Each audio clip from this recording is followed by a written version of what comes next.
Just a quick video, my friends. I know it's Sunday, and I said I'm not going to do videos on Sunday anymore, but my man Dougie B. Fresh, actually, this not our Dougie B. Fresh.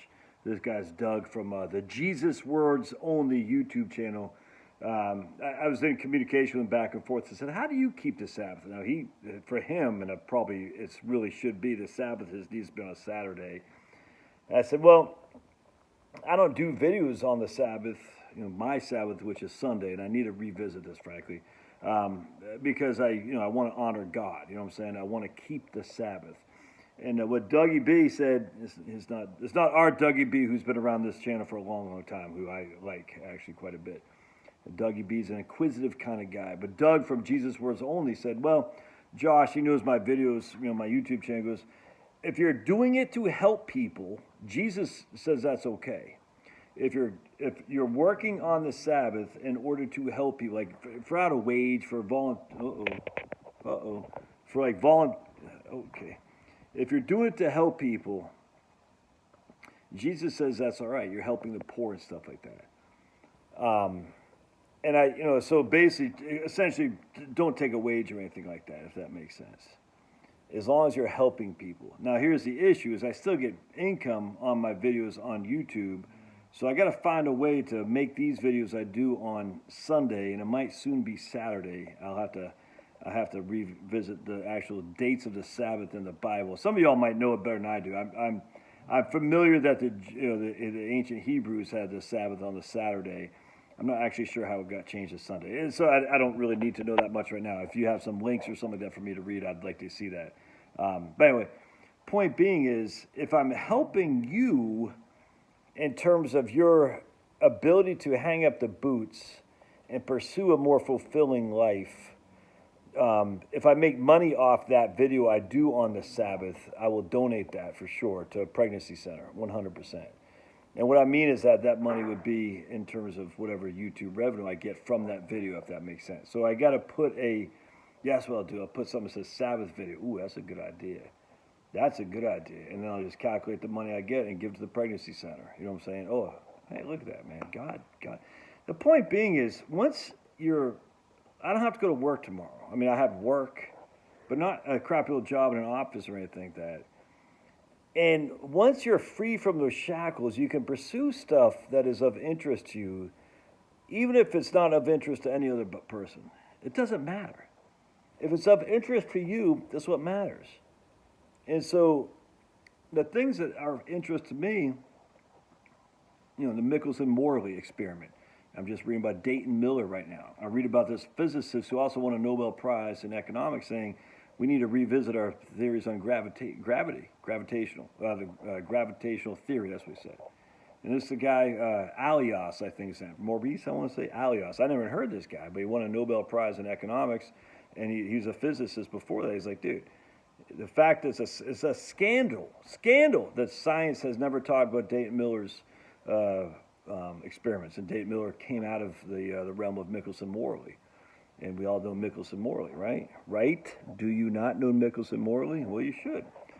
The Lorentz transformation, why we can't prove that the Earth spins from being on the terrestrial plane. Even Einstein said that. Even though he said, even though the Earth revolves around the sun, we can't prove that being on this terrestrial plane. Okay, so how do we prove it then? Well, anyway, you know what I'm saying. I will leave that for another video. But see, I enjoy this stuff. You might not enjoy it. You might enjoy it. I was talking to these guys yesterday. He just wants to go on his boat, man. He's on a lake, wants to go on his boat. He's 70 years old, this guy. He goes, he's been working, I don't want to say where, but all over the world he's been traveling. You know what I'm saying? Doing work for his line of work. He goes, he told me a story. He got stuck someplace. Could have been pretty bad for this guy. And he's like, I just like going out to the lake. He doesn't have a lot of money, this guy, but he's got a boat. He's got no debt. He's like, me and my wife would go out to the lake, and we just go to various coves. And we sit there and eat lunch and have fun with each other. And, it's just a relaxation like I've never had before. And if I can help that, even on a Sunday or the Sabbath, that makes me feel real good, dude. And if I get monetary value from that in terms of whatever money I make on those videos, they will go to the pregnancy center. So I'm big about babies, baby. big about babies. Pregnancy center, you know, they're, once we get these 4D, 3D or 4D, I can't remember. 4D or 3D imagery, whatever it is. Once we get those in all freaking places, I mean, you watch the abortion rates just plummet. Abortion is a sick, evil thing. Doesn't mean if you had an abortion, you're a sick, evil person. It means you made a mistake and you need repentance. And it means the guy who put you in that place made a mistake, and he needs repentance too, because if he kept in his pants, he would not have done that. It means the freaking doctor who did that horrible procedure is sick. It made a sick and evil mistake, and he needs repentance. But you think I don't for repentance for everything I've done? Oh my goodness, dude. You think I'm better than you because I never had an abortion? Hey, only but for the grace of God, man. It was close back there in high school, let me tell you. Hey, anyway, the point being is, when you get out of your crappy old job, it opens up your world to things you can digest, investigate. You don't have to just listen to what everybody else is telling you. I can't describe the level of joy I get in saying, huh, I never knew that. I never knew about, you know, the silliness of the Fitzgerald-Lorentz contraction to validate Einstein. I mean, and as such, like, well, that, and then, or Eddington, and this is just what I'm just thinking about right now. I never knew about this stuff. I never knew about Paul's discrepancy with Jesus, for instance, about eating meat as a sacrifice for idols. Jesus says, no, you can't. Paul says, yes, you can. There's a contradiction there. And that's an actually pretty important contradiction, too. Anyway, but that might not be of interest to you. That's fine. You might just say, look, man, I got a green thumb. I want to get out there and garden. I want to develop new species of plants, or what? I don't know. I want to take in dogs, homeless dogs. The sun's getting all weird. This kind of makes me look kind of, whoa, scary. I just do like that. You know, you might have a whole thing you want to do, and that God is fulfilling to you. Say, man, go. Create, research, investigate, help, go. I don't know what it is, but it's going to be tough to do that when you're working 40. And when you're working 40, you know you're working 50, because it takes an hour each way.